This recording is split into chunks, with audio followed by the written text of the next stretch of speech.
வாக்கு சேகரிக்க வந்த திமுக வேட்பாளரிடம் கிராமத்து மக்கள் சரமாரியாக கேள்வி எழுப்பியுள்ளனர். மேலும் திமுக ஒழிக என கோஷமிட்டு வேட்பாளரை விரட்டியுள்ளனர்.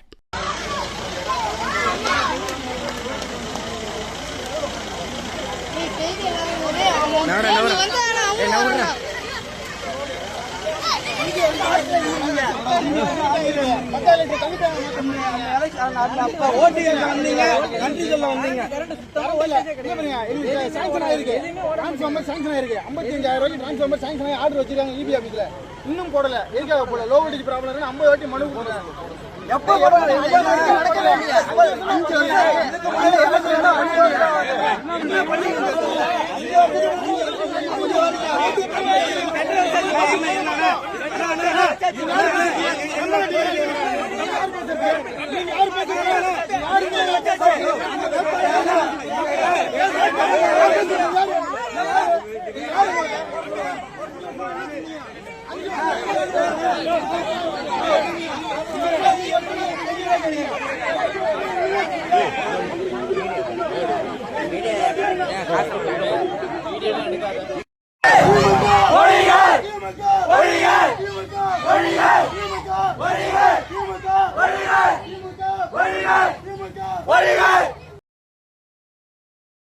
செய்திகளை உள்ளது உள்ளபடி தெரிந்து கொள்ள ரெஃப்ளெக்ட் நியூஸை சப்ஸ்கிரைப் பண்ணுங்க.